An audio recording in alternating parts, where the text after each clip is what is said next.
दोस्तों तुरंत ही classic physique की प्रीजिंग खत्म हुई और मैं आ चुका हूं आप सब लोग को अपडेट करने के लिए। फिलहाल तो वैसे मेंस फिजिक भी चल रहा है और मैं कोशिश करूंगा कि इसी वीडियो में हम लोग मेंस फिजिक भी कवर कर लें और दोनों को एक ही वीडियो में करके अपलोड करूं। दोस्तों यहाँ पे शुरुआत हुई थी इंडिविजुअल रूटीन्स के साथ, जहां पे सबसे पहले हम लोग को ब्रियॉन एंसली नजर आए। एंड दोस्तों ब्रियॉन एंसली शायद इस टाइम अपनी बेस्ट फिजिक प्रेजेंट की है हम लोग के सामने। कमाल की रेजर शार्प उनकी कंडीशनिंग तो थी ही, लेकिन बड़े नजर आ रहे थे। दोस्तों ऐसे ही करके हर एक बॉडी बिल्डर हम लोग को इंडिविजुअल रूटीन्स में अपनी फिजिक प्रेजेंट करता गया और ये मेरे इनिशियल थॉट्स हैं। मैं अपने पूरे कंप्लीट थॉट्स फाइनल के रिजल्ट्स के बाद ही आप लोग को दूंगा कि क्या क्या हुआ, एकदम डिटेल्स में आपके सामने रखूंगा। मैं अभी के लिए जो जल्दी वाले मेरे दिमाग में जो तुरंत जो थॉट्स आ रहे हैं वो आप लोग के सामने रख दूं, इसलिए मैं ये वीडियो बना रहा हूं। दोस्तों यहाँ पे उनके बाद मुझे जिसने सबसे ज्यादा इस टाइम इंप्रेस किया है वो नो डाउट रामोन डिनो है। जैसा कि मैं बोल रहा था कि रामोन डिनो इस साल मोस्ट डेफिनेटली इंप्रूव होके आने वाले हैं। दोस्तों इस साल रामोन डिनो इंप्रूव होके आए थे। कमाल की उनकी फिजिक में हम लोग इंप्रूवमेंट देख सकते थे। उनके आर्म्स में इस सीजन उन्होंने बहुत ज्यादा काम किया है। उनके आर्म्स की इंसर्शन तो अमेजिंग थे ही, साथ ही साथ उसी में उन्होंने और ज्यादा वॉल्यूम ऐड कर लिया। अब कमाल के उनके बाइसेप्स लग रही थी। दोस्तों वेस्ली भी शायद आज सबसे ज्यादा रेजर शार्प हो गया है, सबसे ज्यादा क्रिस्प हो गया है। बट कहीं ना कहीं मुझे बुरा लग रहा था बिकॉज जब पहला कॉल आउट जो टॉप 6 बॉडी बिल्डर्स बुलाए गए थे उसमें वेस्ली का नाम नहीं था। जहाँ पे हम लोग को Michael the Bull, Brian Ansley, Terrence Ruffin, CBum, Ramon, Urs ये सब बॉडी बिल्डर्स देखने को मिले। बाकी उसके बाद वाले कॉल आउट में हम लोग को वेस्ली दिखे और उस कॉल आउट में मोस्ट प्रोबेबली वो सबसे आगे थे, जहां पे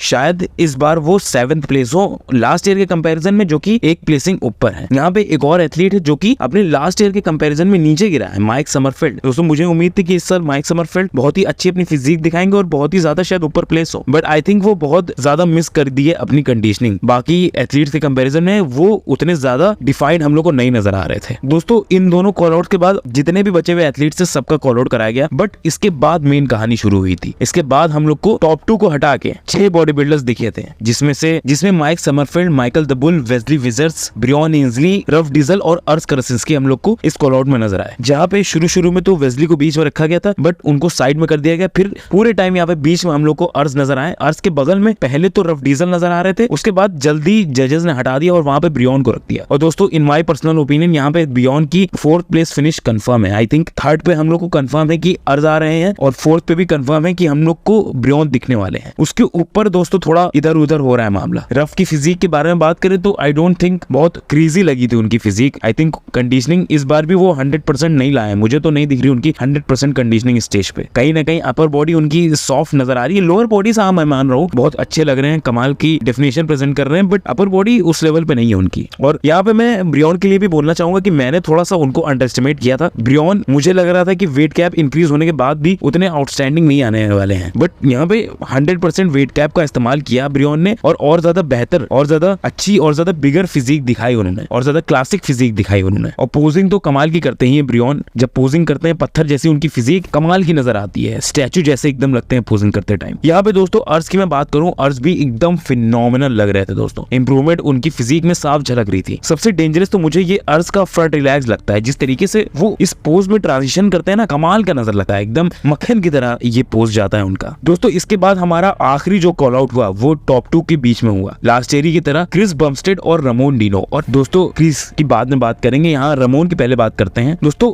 रामोन बहुत ज्यादा इंप्रूव किए हैं अपनी फिजिक। रामोन क्रेजी लग रहे थे, रामोन डाइल्ड इन नजर आ रहे थे। उनकी लैट्स की जो विड्थ थी जिसके बारे में हम लोग बहुत टाइम से कंप्लेन कर रहे थे, वो हम लोग को फाइनली बड़ी हुई नजर आई। लोअर लैट्स से बहुत ज्यादा और वो थिक हो चुके हैं और ज्यादा चौड़े हो चुके हैं। उनकी आर्म्स दोस्तों इस टाइम शायद क्लासिक फिजिक में बेस्ट आर्म कैरी कर रहे हैं वो। Combination of his four arms, biceps and triceps. हम लोग सिर्फ उनके बाइसेप पे ही सारा फोकस नहीं डाल सकते, उनका ट्राइसेप भी कमाल का हैंग प्रेजेंट करता है, स्पेशली वो फ्रंट डबल बाइसेप पोजेस में। डिनो के लेग्स भी क्रेजी लग रहे थे और साथ ही साथ उनके काफ्स भी आउटस्टैंडिंग नजर आ रहे थे, जो कि ओवरऑल उनका जो पैकेज था वो बहुत ही बैलेंस और सिमेट्रिकल दिखा रहा था स्टेज पे। यहाँ पे दोस्तों अब हम लोग बात करते हैं जो मोस्ट प्रोबेबली फिर से जीतने वाला है क्लासिक फिजिक का टाइटल, सीबम। सीबम दोस्तों मैं क्या ही बोलूं, he was outstanding on that stage. Confident अपनी बॉडी से एग्जीक्यूट कर रहे थे सीबम। वो जो होता नहीं कि हाँ भाई मुझे पता है कि मैं चैंपियन हूँ, तुम लोग को मेरे बगल में खड़े रह के जितनी भी पोजिंग करनी है कर लो, लेकिन जीतने तो मैं ही वाला हूँ, वैसे कुछ इमोशंस उनके फेस पे थे। यहाँ पे क्लियरली उनका चेस्ट लास्ट ईयर के कंपैरिजन में बहुत ज्यादा बड़ा है, उनका लैट्स बहुत ज्यादा बड़ी, उनकी बैक बहुत ज्यादा इंप्रूव हुई है। और दोस्तों उनके प्रोपोर्शंस अब कंप्लीटली कार्टूनी नजर आ रहे हैं। इतना ज्यादा अपनी मसल मास में इंप्रूवमेंट के बाद उनकी वेस्ट अभी भी इतनी छोटी है, ये बहुत ही माइंड ब्लोइंग है मेरे लिए। दोस्तों ये देखिए आप लोग जो abs and thigh with a vacuum करते हैं वो, वहां पे उनकी लैट्स चेस्ट में थिकनेस के साथ उनकी जो छोटी वेस्ट क्या कमाल की नजर आ रही है, उनके क्वाड फ्लेवर क्या आउटस्टैंडिंग नजर आ रहे हैं, उनकी जो फिजिक है बिल्कुल सुपर हीरो सुपरमैन जैसी नजर आ रही है, कॉमिक बुक एक्शन फिगर जैसी उनकी फिजिक लग रही है। और शायद गोकू के आर्टिस्ट भी गोकू को बनाते वक्त इतना ज्यादा परफेक्शन, इतना ज्यादा आर्टिस्ट्री उनकी फिजिक में नहीं झोंकी होगी जितना ऊपर वाले ने सीबम की फिजिक में आर्टिस्ट्री परफेक्शन झोंकी है। सीबम लिटरली चलती फिरती आर्ट है। ही